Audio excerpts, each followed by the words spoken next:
Hey there, y'all. Disney D Prince here today with the final doll of the Enchanted Elegance collection. That is our first collector Mulan doll since Mattel has regained the Disney license. So this doll is $75. She retails online at Mattel Creations. For that price, she is only available there here in the US. She might be available at other retailers abroad. Here is the external box, as we can see. Very pretty. I love the cherry blossom vibe here on the outside. And as we open her up, we see she is absolutely gorgeous. This is the one when I saw her, I immediately said, I'm buying that doll. Because she doesn't look like Mulan. But she is Mulan, and you can see those elements that are brought in from her original character design, and you can see the inspiration, and you can see, most importantly, the elevation of this doll. So we can tell without this yellow that this is basically her green and yellow basic look. And she looks amazing.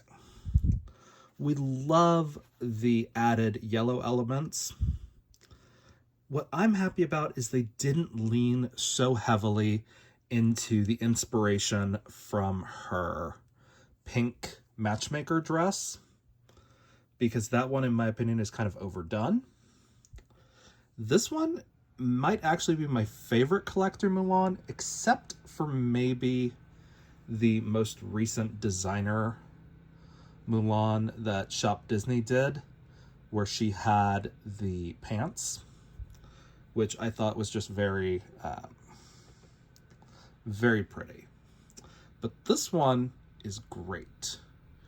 And at about half the price, because the Shop Disney one was $130 when it came out, and this one is $75.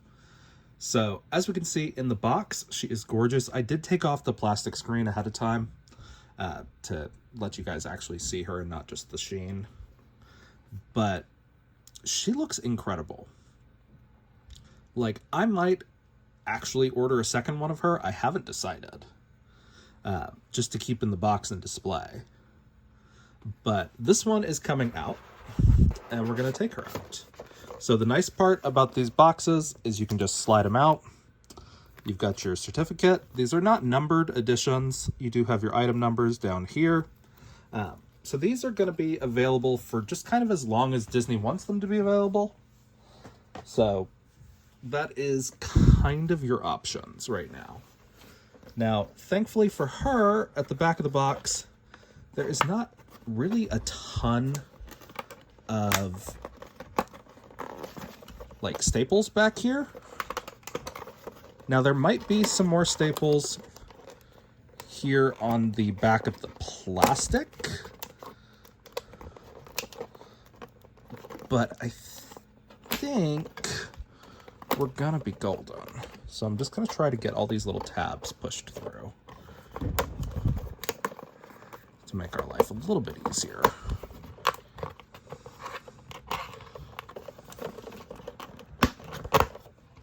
Okay. So we've got that. She's got a couple of little ties down here that we're going to take off.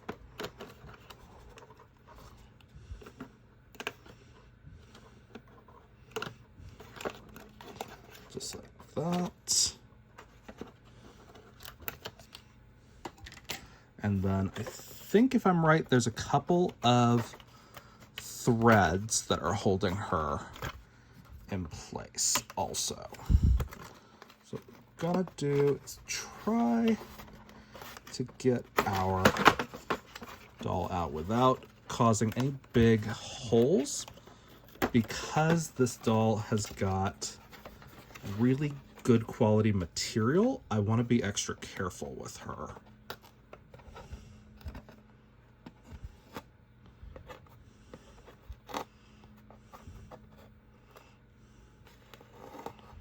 Okay. So as we can see, this is threads that are securing her outer skirt. I don't think there's anything else holding her in. We're gonna double check this,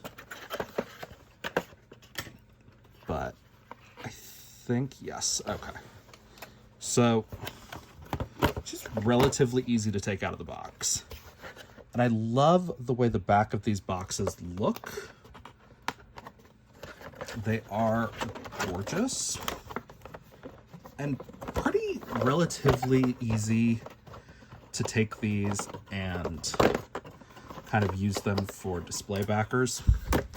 But remember, if you want it to just be a flat, stable bottom, you just slice using a box cutter right at this point along the seam before you fold everything back up. So I might keep this box. I have not decided. Just because I kind of like the backgrounds, but they're also very monochrome. So I'm on the fence about these backgrounds. So let's see how many more things we have to cut across to get her out. Okay. Okay. So we've got some more thread holding things in place.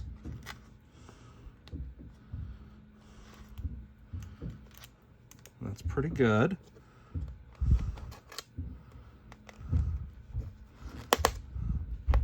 We're doing our best, I think, to try and get everything off of her. I appreciate that they're not like staples except on the head, which that's fine. It can be stapled on the head. Because this doll has got such delicate fabrics. I was so worried what taking her out of the box was gonna be like. But it looks like it's gonna go pretty easily. Okay, so we've got that comes out. Okay, so there she is. Now remember, these are on the new Disney Model Muse bodies, so they do have a different stand. The stand only fits on the doll one way, so you've really only got one option. Here are the shoes. Those are little cherry blossoms for the heels, which is a good thing and a bad thing. Okay, let's see if we can't. Okay, so we got her on just like this, and we're gonna set her back. So there she is. She looks awesome. Like, I am so pleased at the way she looks. Like, look at this back design. And I'll let you know, this feels like silk. Like, if someone gave this back piece to me as a scarf, I would say, oh, thank you, this is awesome. And like, it does pull in that Chinese element that makes her movie so iconic. And it's very kind of like simple line art for most of these things. And it just looks amazing. I am so pleasantly surprised at the quality of this outer coat. And looking at the actual doll, we're going to give her just a little bit of a close-up for you guys to see her. Like, she looks gorgeous. Now, again, we have these little earring holders. I've got a couple of little flyaways that I'm gonna have to like just like trim off because I'm not changing her hairstyle. I am just going to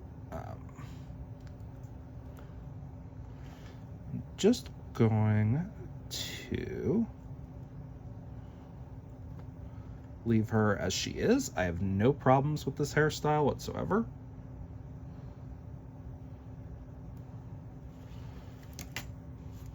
But she looks so good. So, like the face up, the eyeliner, the eyelashes on her, even this little swoopy piece down here looks amazing. The only thing I'm kind of tempted to do is remove this little thread right there, but even then it blends so well with the hair, I might not really have to. So she looks so good in my opinion. But just, she looks not just good, she looks regal, which is something we very rarely get from Mulan. The last time I can think about this doll getting this good of a look is the movie premiere look that she got from Mattel also, and it was much more in like an imperial getup with a big dragon crown and the medal. Like, she looked really good in that outfit. This, I think, is really the spiritual successor to that, because we're going to take a look at the pieces. And now the only problem I have with this doll is the Model Muse legs. That's the only issue I have with her, which just means I'm going to have to take her and put her on an articulated body, and that's not the end of the world for me. But I might keep her on this body just because she displays so well. So, now that we've looked at her, we've admired, now it's time to evaluate and look for the hidden details. So, as we can see, the stand is a little wobbly because it's Model Muse. We are going to remove our arm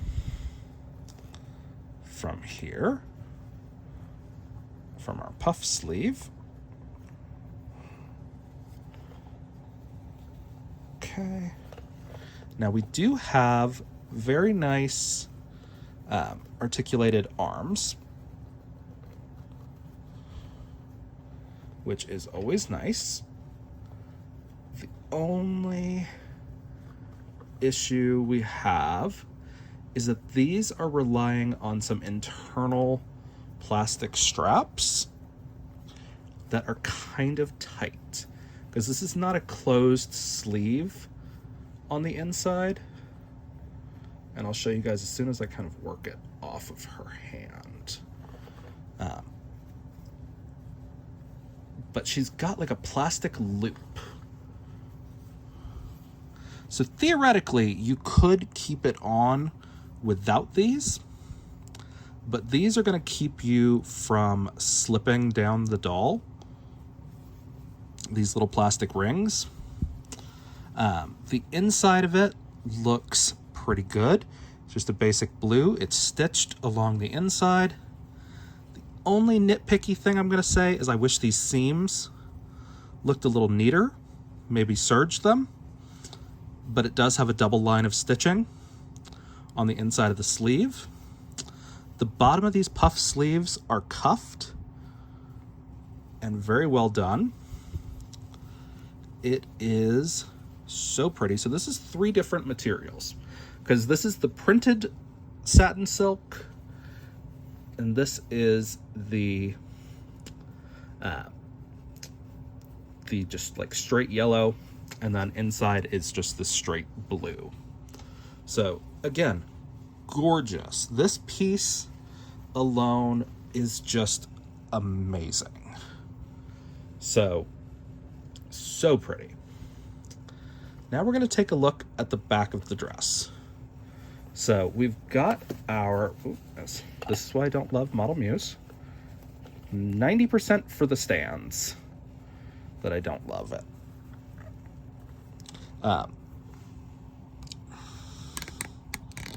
So what I thought would wind up being separate pieces, aka this belt, I thought this would be a separate piece, is actually connected to it. So this outfit is 2 pieces by the looks of it.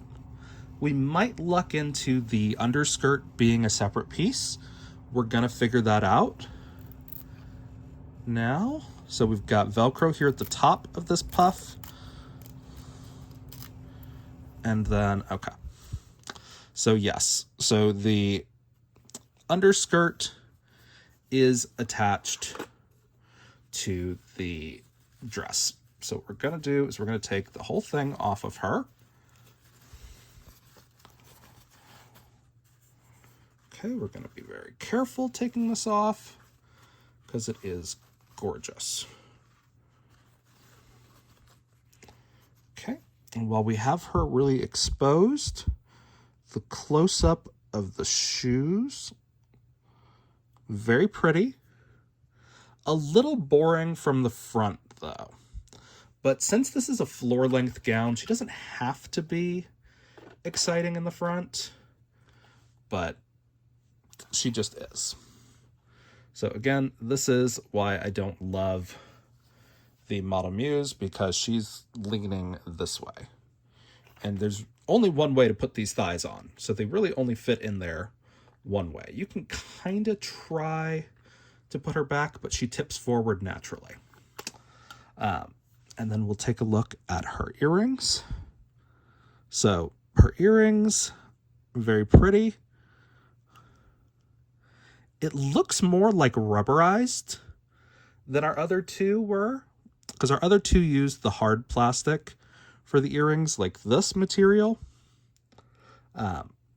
And the actual studs don't look like that material, which is actually a good thing because it's less likely to break if it's rubberized. But oh, so pretty. I don't love her little cowlick. It might need to be curled just a little bit more, but her hair ornament looks great. Like, it's held on with a rubber band for stability, but it does have a ring that fits around the kind of like top knot. And again, this is very hard plastic.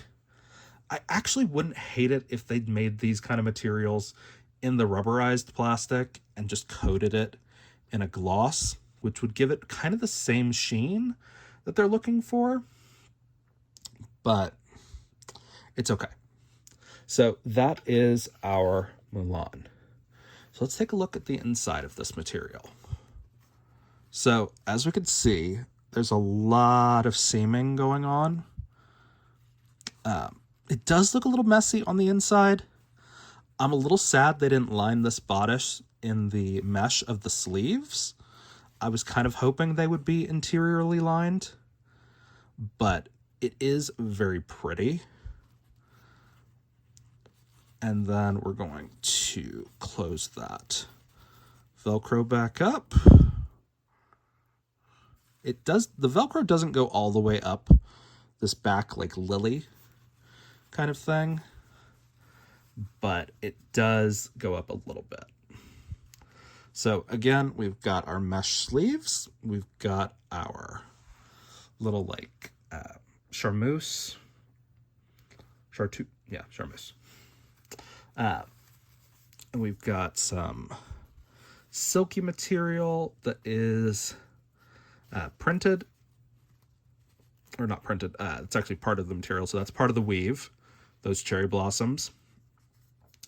This part is a very cheap kind of like starched polyester, but that's okay. I'm not against that when it's used in moderation for something like this that does look like it's supposed to be starched. And then the bottom of the dress is just kind of a cheaper poly. So looking at this, we've got 1, 2, 3, 4 with the ribbon, 5 with this cord, 6 with this ribbon that goes around the shoulders also, 7 with the sleeves, 8 with the collar, and 3 different fabrics over here brings us up to 11 fabric types for Mulan's outfit, which is incredible. Like, the detail that went into this doll, I have like very limited notes on this one. Again, this could have had a little bit more of a train. It's very square. Like, I would have loved to have seen this have like maybe 2 inches more this way. Would have been really nice. But again, that gets counterbalanced by the overcoat. This, I don't really, I'm not going to complain about this. This is fine. I do kind of wish it was a separate piece and that this whole green part was actually a robe that closed. I think that would have been incredible, and to have had that this ribbon be the lining of the closure on both sides would have been really pretty. But again, not taking notes on that one. The ribbon and the cord is fine. I kind of thought that was going to be part of the belt and be a separate piece. It's not. It's fine. I'm okay with that. I do kind of wish the inside of the bodice was lined, though, with this sleeve material, because I think it would have made for an easier transition and less likely for the hand to get snagged. But so pretty. Like, so good. So very few notes. And the nice part is it's actually pretty flexible on its own. Like, you would expect this outfit to be very starched, kind of like Ariel's was, but this outfit is still got a lot of flow and movement to the fabric. So no notes on that. So I'm gonna try to take these earrings out. Okay, very easy to take the earring out. So here is close-up of the earring type. Looks very cute. We're going to cut this thread to actually take it off, as I dropped it into my filming area floor, which is not good because it's littered with a lot of little plasticky things, but I found it. So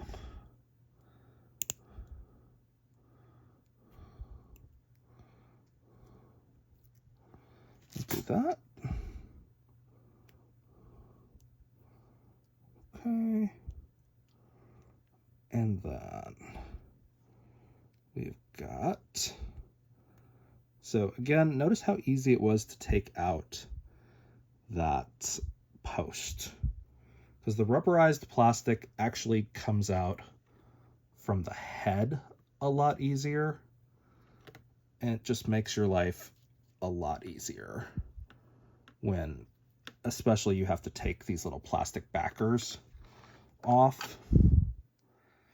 And they didn't really need to place these because they're not like metal earrings, but they did. And so once we take those off, that's how it looks without the thread. It's very pretty. Like, I am no regrets. Like, I kind of wish I had returned Ariel and gotten 2 of Mulan. But just, and like, there's transparency to these gems. It's so pretty. Okay. So she looks just amazing as far as her accessories go. There's not really room for her to have bracelets or anything, and I'm fine with that. Her hair ornament, while it is hard plastic, is pretty reusable if you were to take the style down and try to do it in more of like a traditional style instead of the side swept look. But that is not my area of expertise. So I'm going to pop her back into her outfit, and we are going to compare her directly to the other two of the collection. And now this will kind of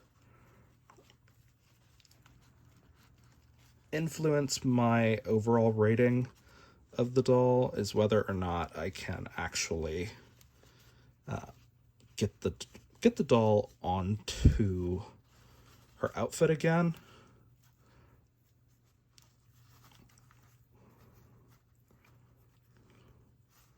So it does go pretty well.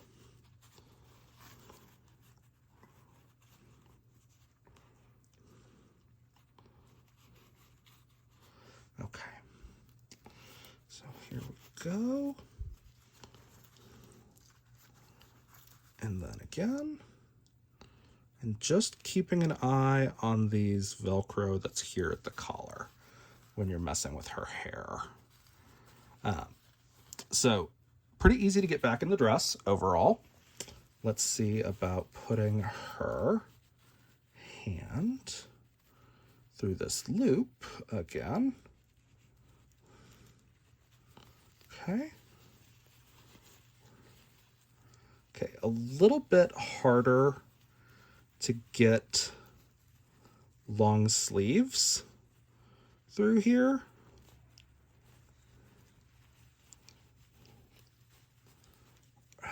Let's see if I can do it kind of like a cape almost.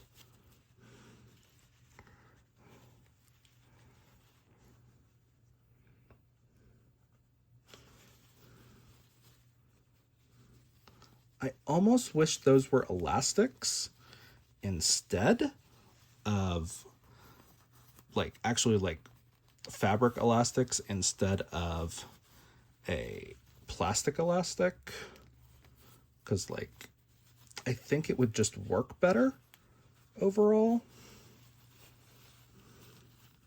Because see, the sleeve is now caught in the interior sleeve without really anywhere to go.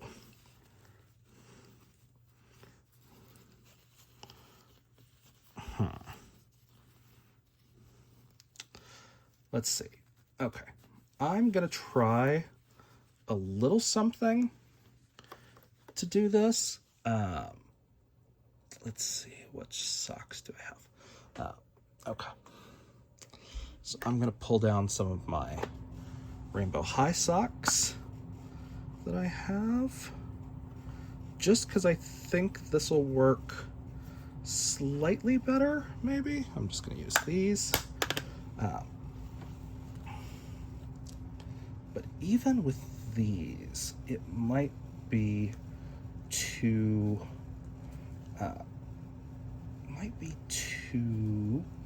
much of a pull down. But this is a trick that I like to use most of the time to get through other sleeves, like mesh sleeves usually. But this might actually work better because the material is a little more slippery.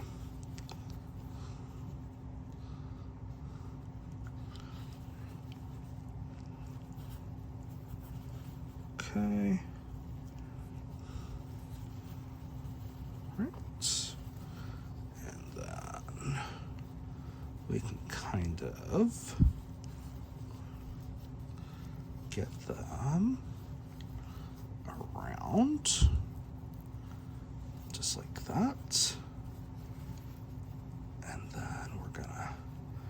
hope for the best.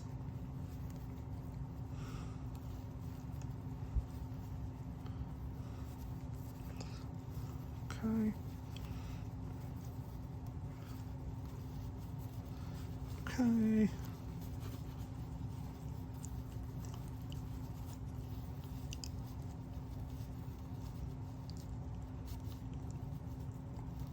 Let's see.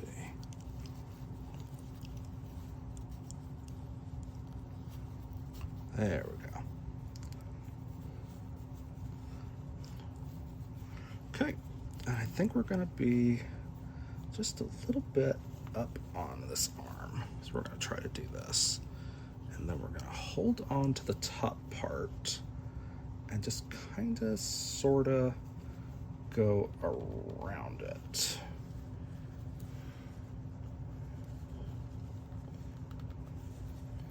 Okay.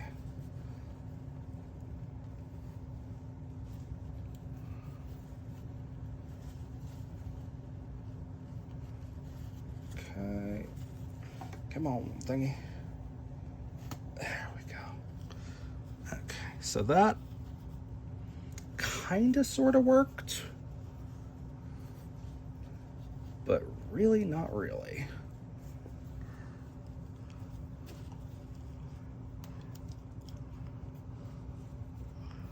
There we go.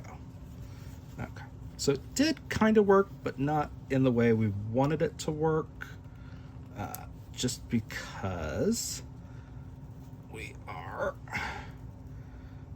trying to kind of pull it through and over the sleeve.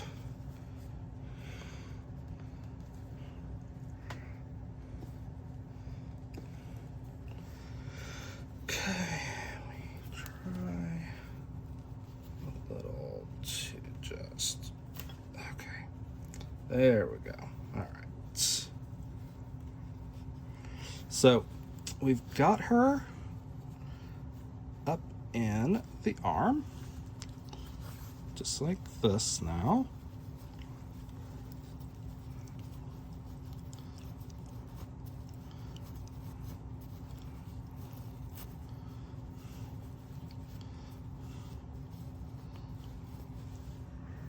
Okay.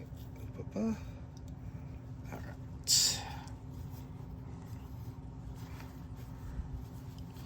And bada bing, bada boom. All right. So we did get her back on her stand.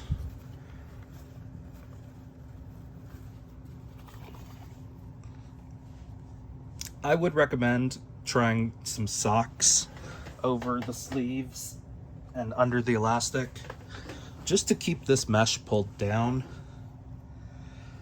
Because I'm kind of tempted to not use the elastics because of how hard it is to actually like keep them in that way. And they are going to be the only part of this that actually breaks down over time. So eventually you won't be able to use the elastics anymore. But she looks just so good. Like, all of the pieces for her are there. Like, so good. It would have been like a full 100 for me if she was on articulated legs. And then I think it would have been 100. Like, I would have just had nitpicky things at that point. But again, a lot of people really love the Model Muse body. They think the legs are posed really prettily. I think in a doll that is like this, where the entirety of the legs are covered, there's no point to having pretty legs. Give me articulation and make it nice. So she looks incredible, I think. In this way, she is the best in the series. Because one, she elevates Mulan's original look while still keeping true to the kind of couture and making it interesting. But if you took this doll off of Mulan and put it on a regular just Barbie, I would say, oh yeah, that's probably a Key Pow Barbie. That makes sense. Like, this jacket is very similar to the golden Key Pow that we got last year, or maybe 2022 actually. The deluxe one that was like $200. Very similar in the look. Like, it's a big, luxurious gold overcoat. So now that we've looked at Mulan, we're going to just kind of quickly compare her to Ariel and to Rapunzel. These are the dolls of this collection. The Enchanted Elegance collection. And they all look really good. Rapunzel and Mulan, I think, understood the assignment a little bit more, because they are gorgeous dolls that if you took their outfits off and put them on a different doll, you wouldn't immediately say, oh yeah, that's Mulan and that's Rapunzel. Ariel, unfortunately, is just a really pretty Ariel doll. So it's kind of like, And if you've watched my Ariel video, you'll understand my kind of like problems with this doll. But overall, these three are amazing dolls. The only doll that I don't really have any glaring problems with, or like big like kind of like issues I would swap and fix some things, is Mulan. Rapunzel, I didn't love her hair, so obviously I took down that top crown, that top braid crown. Ariel, I had to do a ton of stuff to her hair, and it's still not the way I want it.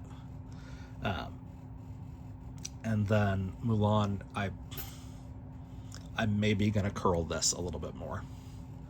Like, maybe. But these dolls are gorgeous. They are $75. They are all still available on MattelCreations.com. And honestly, I think if you don't pick up Mulan, you're gonna regret it in 10 years. Because I think she's gonna be one that holds her value the most. Just because, one, they don't do a ton of collector Mulan dolls, and two, that she is just that much more interesting and just beautiful. So while all three of these utilized the same price point, I think Mulan is the clear and obvious winner of this collection.